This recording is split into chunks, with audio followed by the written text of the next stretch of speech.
How to create Slack account. Just downloaded Slack. Let's set up your account in a minute. If you don't know how to download your Slack on Android, then do check out the previous video. Step 1. Open the Slack app or visit Step 2. Tap Get Started and then select Create a new account.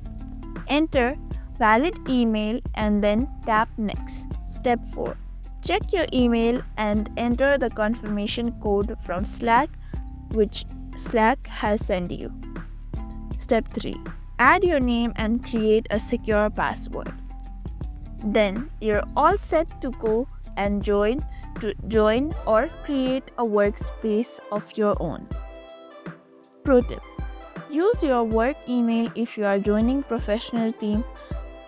It helps Slack connect to you to the right workspace and to your work people.